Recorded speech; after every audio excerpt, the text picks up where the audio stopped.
It's time to do our annual Green Bay Packers Brian Gutekunst predictive 7-round mock draft. Last year, after completing 11 of my own mock drafts, I took one final swing the day before the draft at predicting what the Green Bay Packers and Brian Gutekunst will end up drafting in last year's draft, and I actually got 3 of the picks correct. I got the first pick in Jordan Morgan correct, the second pick in Edgerrin Cooper correct, and then also their 5th rounder in Katan Oladapo.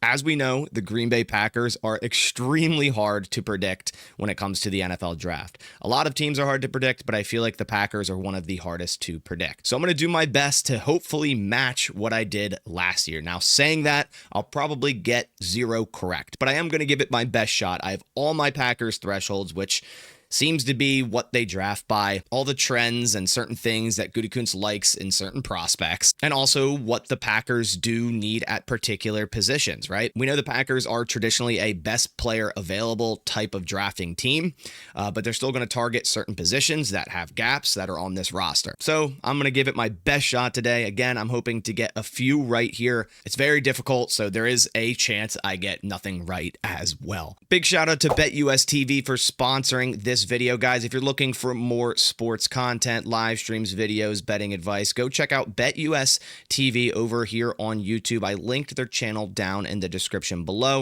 You can also go check them out over on X. That's at BetUsTV. Again, really big shout out to BetUsTV for being this year's channel sponsor. All right, so without further ado, let's get into the final predictive Brian Gutekunst mock draft for the Green Bay Packers. I have my list of players, or my Gutekunst list, down on a piece of paper right next to me via using my threshold sheets, also just other things that I know the Packers like when it comes to the draft. So we're going to do my best to predict and see what in the world the Packers are going to do tomorrow, Friday, and also Saturday. But one thing I'm definitely going to do is try to acquire more draft picks. It seems very likely that the Packers will end up with more than 8 draft picks. I'm thinking around 9 or 10. So that's going to be my goal today. Also, if I draft 9 or 10 players, the likelihood of me getting a couple players correct heightens. So without further ado, let's dive down into this thing. And I'm most likely going to trade down in the first round. I feel like that's what's going to happen in this upcoming Thursday first round. I feel like the Packers are going to slightly trade down in the first round, still get the player that they were targeting, and acquire more draft picks. I find it highly unlikely that the Packers trade up in the first round. They could sit still at 23 if a player like Will Johnson or Tedero McMillan falls to 23, but I'm not going to bet on that. I'm not going to bet on a player falling to 23 as my predictive mock draft. I'm going to go with the most likely outcome, and for me, it's probably a trade down. So we're on the clock at 23, and just to give you guys an idea of some of the players that are available, and again, I'm more so trying to just predict what the Packers are going to do. I'm not really trying to look at what's happening around me because this is completely random. This is the PFF simulator. I'm really just trying to nail the players that I think the Packers are going to draft. So if I select a couple players that you're like, why are you selecting them at that point? Hey, the Packers drafted Tyron Hopper in the 3rd last year, and I believe he was consensus like 5th, 6th round there. So anything can happen. I'm just trying to predict what Brian Gutekunst is going to do. Funny enough, Ted McMillan goes 1 before. I honestly could see that happening. But like I said, I'm going to try to trade down, and one trade down I really like that I also think is realistic is with the Baltimore Ravens. And what you get back is 129 and 176. So you'd be getting back 2 draft picks for moving down 4 spots in the first round. You'd be getting a 4th rounder, and I believe that's either a 5th or a 6th rounder there later in the draft. So that would already put you up to 10 total draft picks just by doing one trade in the first round. So let's get that done. So we're on the clock at 27. And last year, I predicted a trade down and a selection of Jordan Morgan. Obviously, the Packers didn't end up trading down, but they did select Jordan Morgan. I'm doing a trade down yet again, so the same thing could happen, and they still select the player that I'm about to choose. But I truly do believe that the Packers in the first round are going to select Trey Amos, cornerback out of Ole Miss. I know some people don't think the Packers are going to target cornerback this early, but here's the facts. Jair Alexander is most likely gone, right? Eric Stokes, they let walk in free agency. They let Robert Rochelle and Corey Ballantyne walk in free agency. They quite literally could lose 4 boundary cornerbacks in one offseason. And you're going to tell me that the Packers aren't going to add boundary cornerbacks in this draft early? I find that hard to believe. They added Nate Hobbs. Yes, they spent a lot of money on him. Can he play boundary? Yeah, he can. Is he a better nickel corner? Probably. Are they going to use him for both? Yeah, they are. They still have Carrington Valentine, who shows a lot of potential. Keyshawn Nixon played mainly boundary last season, in my opinion, was our best cornerback, at least in terms of availability and play time. But I still think the Packers need to add talent in this cornerback position. A lot of people think Maxwell Hairston here. I don't see it. He's a very light cornerback, and yes, I know he posted that he's now 194 pounds, but that's not his play weight. He just randomly got up to that mark, I'm sure, to impress teams at the NFL level to say, hey, he's not a light cornerback. But he is. That's what he played at last year, and there are some character concerns there. Benjamin Morrison, injury concerns. Savon Ravel, coming off a torn ACL. Darian Porter, only 1 year playing, whereas Trey Amos is like a 4 or 5 year player at the college level, but still young at 23 years old. Sure, he's not the 21, 22 that the Packers like to go a lot in the first round, but he has a lot of experience under his belt, starting at Louisiana, then moving to Alabama, but being behind Cooley McKinstry and Terry and Arnold last year or 2 years ago, then transferring to Ole Miss this last season and having a phenomenal season, his best season in college. 3 interceptions, a 54.5 passer rating allowed, a completion percentage of 51.6%, good in man coverage, even better in zone, and the Packers ran a lot of zone last year. I'm sure they're trying to get more physical and they're trying to get players that can play man coverage, but Trey Amos can. He can do both, and his ceiling is a cornerback number 1 in the NFL. His ADP is around 35. His rank on PFF is 28. If you look at the consensus big board, I'm sure he's right around 40. Let's see. So he's actually at 37. He's been rising. Just to give you guys an idea, I think Jordan Morgan was at 40 on the consensus big board last year, and they selected him at, what was that, 25. So consensus big board doesn't mean anything to Brian Gutekunst. He's going to take the player that he feels is best fit for his football team at the spot that he's at. And for me, it's Trey Amos. So for my final predictive Brian Gutekunst mock draft, I believe their first overall pick in the 2025 NFL draft will be Trey Amos, cornerback from Ole Miss. So we're back on the clock at pick 54. We already got our cornerback in Trey Amos after trading down with the Baltimore Ravens. And the next position of need that I think the Packers will address early is going to be defensive line. I don't believe that the Packers need to address edge super early. I know a lot of people do. I think they think very highly of their new hire in Robert Covington, and they also believe that he can coach up Lucas Van Ness. They believe in the progression of Brenton Cox Jr., who really started to blow up at the end of last season. Now, are they going to add edge talent into this room through this draft? Yeah, you can bet that they will. But I think they want more defensive lineman talent after letting go of TJ Slayton. Kenny Clark having a down 2024. He's only getting older. Carl Brooks is rising, but I still think they need more talent down low. They believe in Devontae Wyatt a ton, but a player that I really, really like in the second round that's tied to the Green Bay Packers, that just really feels like a Green Bay Packer at that defensive line spot, is TJ Sanders out of South Carolina. Sanders is 55 on the consensus big board, so he falls right around where the Packers are picking in the second round. I could see him going earlier. I could see him going later. He's a tremendous athlete, almost 6'4", 297, checks off every box that the Packers like in terms of thresholds at an interior defensive lineman, at least at the 3-tech position. 9.38 RS, extreme speed, great explosion, good agility. He really does check every box, and he has the production to back it up. 5 sacks each of the past 2 seasons, a pass rush win rate of 12.6%, a run stop rate of 8.8%.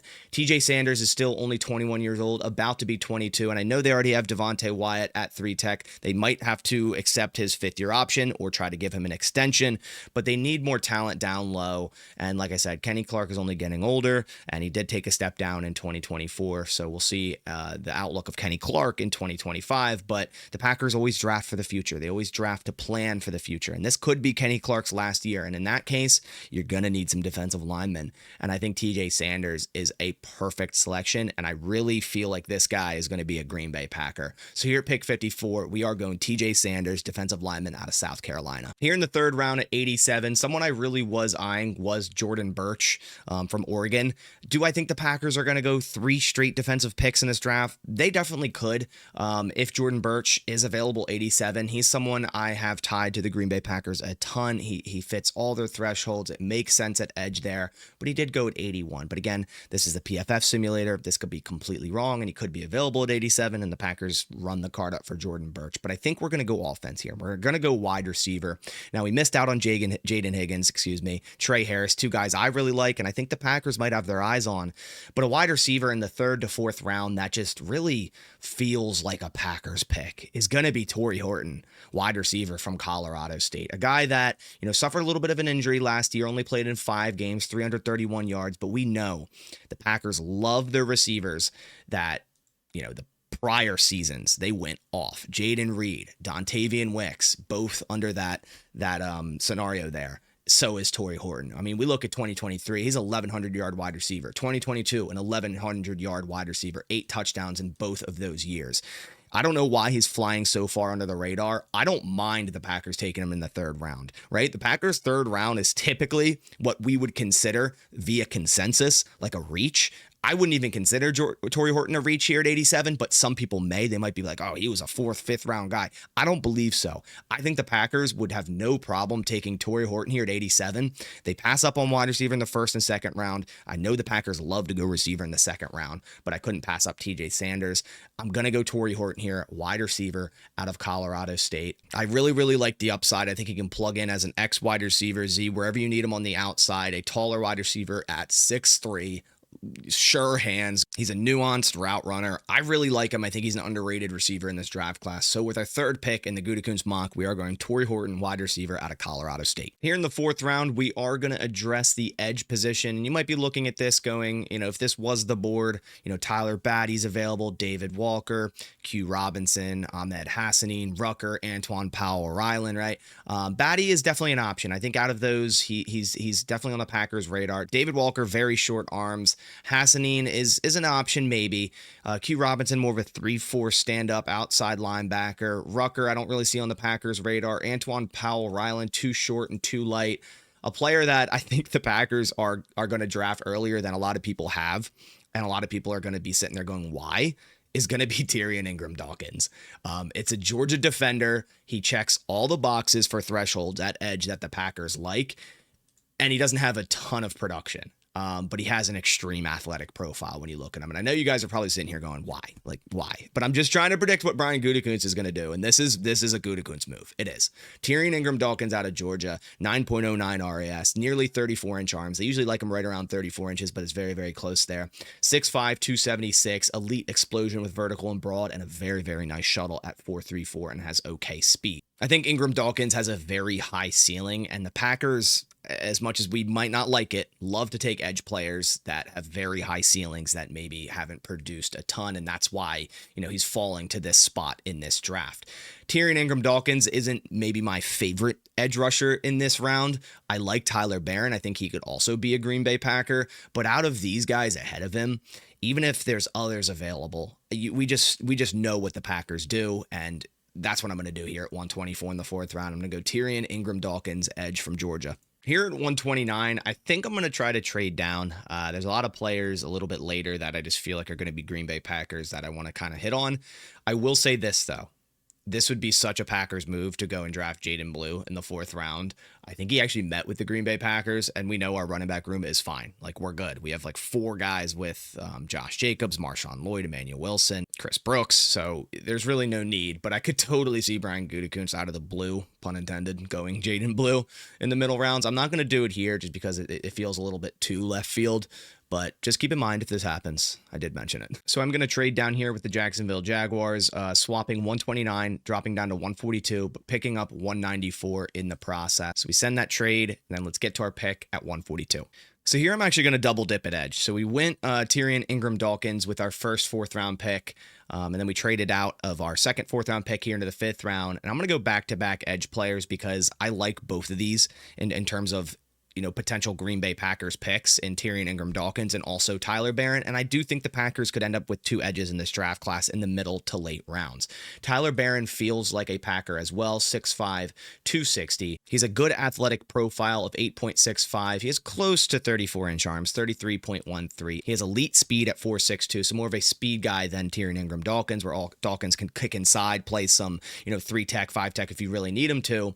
And his explosion is great as well. 6'5", 258. Tyler Barron also has good production the past 2 seasons, coming off a 10-sack season. So Ingram Dawkins, more of that high-ceiling athletic guy that the Packers love to draft, but they also might bring in a guy that had production. And Tyler Barron is definitely one of those. 10 sacks in 2024, 6 sacks in 2023, hit an 18.7 pass rush win rate, a 9.0 run stop rate. Tyler Barron and Tyrion Ingram Dawkins, I'd be willing to bet the Packers end up with one of those. So I'm going to go ahead and draft both. I'm going to get Tyler Barron here at 142, edge from Miami. Here at pick 159, I'm going to address the offensive line. The Packers have met with a ton of tackles and offensive line in general, and you might be sitting here going, he's going to go select Logan Brown, right? It makes sense. No, I'm going to go and select Caleb Rogers out of Texas Tech. This guy seems like a Green Bay Packers lineman 100%. A guy with 55 career total starts on the offensive line that has played every single position outside of center. In 2022, a full-time left tackle. In 2023, a full-time right tackle. And in 2024, he played right tackle, right guard, left guard, 6'5", 310, a redshirt senior. That's a Green Bay Packer lineman. Like in the 5th round, Caleb Rogers is a Green Bay Packers offensive lineman. He's a tremendous athlete. Now, he does have a little bit of shorter arms, but Caleb Rogers kind of projects to a guard at the NFL level. Now, he's a guy that, you could play some tackle in a pinch, and I know the Packers brought in a lot of tackles for top 30 visits, but some of those tackles are going to, transition into guard at the NFL level. He's 6'4.5", so he's poor size for a guard, and I can actually run, or poor size for a tackle for that matter. I can actually run him as a guard here, and you'll see this will go up because of the size.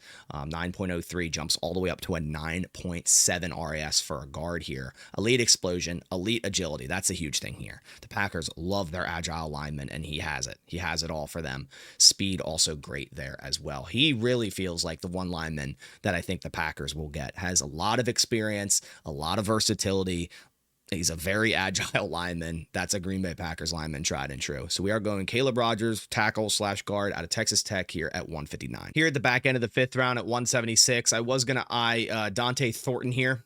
He did go before our pick right here at 163. Feels like the most tried and true Green Bay Packers RAS freak wide receiver. He actually compares a lot to MVS with the athletic profile and not a single 1,000-yard receiving season. But he was selected, but just keep in mind, I do think Dante Thornton could be a Green Bay Packer. So then we move on to some other options here at 176, and I think there are 2 at this very spot, and it's going to be either Keandre Lambert-Smith or Shamir DK. We already got Tory Horton, more of that, possession, nuanced route runner, outside guy, but we need a deep threat, a guy that can, take the top off a defense, threaten vertically, and both Lambert-Smith and DK can definitely do that. They both ran sub 4.40s. I believe DK ran a 4.34 and Lambert-Smith ran a 4.37. I'm going to go with Shamir DK here because the athletic profile is just off the charts. Not only that, when you take a look at his film, he's a good run blocker. I do like Elijah Badger out of that same offense. I just feel like DK just feels more like the Packers guy, right? 6 foot, almost 6'1", 196 pounds, so fits those thresholds for size, whereas Lambert-Smith is a little bit lighter. Elite explosion and that elite speed of 4.34, 40 there. DK coming off a 783-yard season. We know him obviously as a Wisconsin Badger wide receiver transfer. Contested catch rate still pretty good, near 60%. Drop rate a little bit higher at 8.7%, but he only did have 4 drops there. DK is the epitome of a deep threat late round wide receiver, and I think the Packers will add one. So we're going to go Shamir DK at wide receiver out of Florida here at 176. We are going to trade up here with the Tennessee Titans. I believe we have a total of 11 picks, so even with this trade, we'll still end up with 10 total draft picks. And I'm going to go get a player that also feels like a Packers late round cornerback, and that's going to be Jason Marshall Jr. So back-to-back Florida Gator selections here. You may look at Jason Marshall Jr. and go, what do you really see out of Marshall Jr. With, the passer rating allowed the past 2 seasons, both above a 119 passer rating allowed. And he's also recovering from a torn labrum that he suffered in October. But this is a player that has a lot of potential and a very high ceiling, and it's worth a late round flyer. And he's also an extremely great athlete. As we see his profile here, he has a 9.42 RAS, and that's even with, not a great 40, a 4.49 40, 6 foot, 194 pounds. So fits the Packers thresholds there. He does have great explosion, a 35-inch or 37.5-inch vertical and a 10-foot 5-inch broad jump. And it's funny, actually, if you look at the trends on PFF, he's 23% most drafted by the Green Bay Packers because it just feels like a late round corner. And I know I sound like a broken record saying this, but that's the point of today's mock draft. It just feels like a Packers player in the 6th round. That is Jason Marshall Jr. I don't think Zoff Frazier will be available here. He also is definitely a Packers type at that cornerback position. I do think Jason Marshall will be available in the 6th round, wherever the Packers may end up selecting based on trades. I traded up just to go secure the player because we had, a ton of draft picks, and I just wanted to go up and get him because I feel like this guy could definitely hear his name called by the Green Bay Packers. So we are going Jason Marshall Jr., corner out of Florida here at 188. We're back on the clock in the 6th round at 198, and I'm going to get Jeff Hafley, his former nose tackle, and that's going to be Cam Horsley. The Packers let go of TJ Slayton, and obviously we got TJ Sanders early in this draft, but he's more of that pass rushing, 3-tech type of defensive lineman. We still need a guy for the middle of the defensive line, and what better than a defensive lineman that had an extremely high amount of tackles for loss this past season, and he's going really under the radar. And I think Jeff Hafley is going to be ear to ear if the Packers are able to get Cam Horsley into this defense to just be the middle of his defense. He's a little bit lighter than the Packers typically like at nose tackle, but that was also under a 3-4. The two nose tackles the Packers have drafted under Gutekunst are John Ford and TJ Slayton, both 330 plus pounds. But obviously that was a different defense than we have now. And this is really the first draft we're going to start to see our front four get drafted with 4-3 in mind. And I think Cam Horsley is definitely going to be on the radar because not only is he a good middle of the defense, run stuffing defensive lineman with a very, very nice 14.4% run stop rate, but Jeff Hafley knows him. It just makes a lot of sense. So I'm going Cam Horsley here at pick 198, defensive lineman, nose tackle out of Boston College. With our final pick in the 7th round, I was thinking about adding a linebacker in this draft class. They brought back Christian Welch after losing Eric Wilson, and they had Isaiah Simmons in for a visit. I don't think they ever signed him, but clearly they're trying to add more special teams guys. I think they can do that undrafted. Jackson Slater's very interesting here, but we already got Caleb Rogers, who's kind of that guard out of this draft class. A player I'm going to go is actually not on the PFF board, but it is a player that really feels like a Packers center that they're going to end up drafting, and that is going to be Jacob Bayer from Arkansas State. He had a top 30 visit with the Green Bay Packers. He is projected to be like a 7th to undrafted free agent guy, and usually when they have the top 30 visits there, they're just trying to get introduced with them to potentially bring them in when they become an undrafted free agent. But I think the Packers might really like what they saw from Jacob Bayer, especially returning from, I believe it was a knee injury this past season, and just playing very, very well returning from that injury. And you could see the career snaps, 2 years at Lamar, 2 years at Arkansas State, over 2,800 snaps. And we're talking every single one of them at center. This guy's a true 4-year starter at center. Feels like the Packers type. Yes, we're going to be putting Elton Jenkins over to center, but we need more depth there. Jacob Monk, more of a guard, but can play some center. But I think the Packers are going to end up drafting a true center, and I think Jacob Bayer is a very good guess for that. So I'm going to click on Gus Hartwig and add him to this roster, but it's going to be Jacob Bayer. Just know that. I'll Photoshop Jacob Bayer's name over it at the final draft just so we get an idea. But it is going to be Jacob Bayer, center out of Arkansas State with the final pick. All right, so let's go over my final mock draft of the 2025 offseason, my final predictive Brian Gutekunst Green Bay Packers mock draft. In the 1st round, we trade down. I think this is very likely. The Ravens are a good option there. Pick up a couple picks. We know the Packers love to draft in the 4th and 5th round, and what better than trading down in the 1st, still getting your player in Trey Amos and picking up a couple picks. I think Amos is a phenomenal player. I think he could sneak into the 1st round with the Green Bay Packers. They could even take him at 23 if I'm being honest. But a trade down seems likely, and Trey Amos solves the depth issue at outside cornerback day one and could contribute day one. He's a very experienced player. TJ Sanders in the 2nd round, I see him right around this mark where the Packers pick. Could they trade up and get a wide receiver like Jaden Higgins or Trey Harris or someone like that? Yeah, they could. But I think TJ Sanders sitting there at 54 would be a run the card up situation for the Green Bay Packers. A young, very athletic defensive lineman that knows how to get after the quarterback, and they're preparing for the future that maybe this is Kenny Clark's last season. And you obviously need more talent on that front four. If you're only going to send four, you need more talent. And TJ Sanders is that. Tory Horton in the third round. Many people might be like, that's a reach. I don't think it is. I think the Packers definitely have their eyes on Tory Horton. I believe they actually met with him. I believe they did. But very, very awesome wide receiver out of Colorado State. Outside guy, tall, physical guy, nuanced route runner, very, very sure hands. And the Packers had a ton of drop issues last year. Really like Tory Horton in the third round. Then we have our first whoa moment of the draft that I feel happens every single draft for the Green Bay Packers, where you're sitting there going, who? Why did they it's going to be Tyrion Ingram-Dawkins. I can see it. I can just see it right now. Just really feels like a reachable player for the Green Bay Packers, where you're sitting there going, this guy had a 5th, 6th round grade. Why did you get him in the 4th round?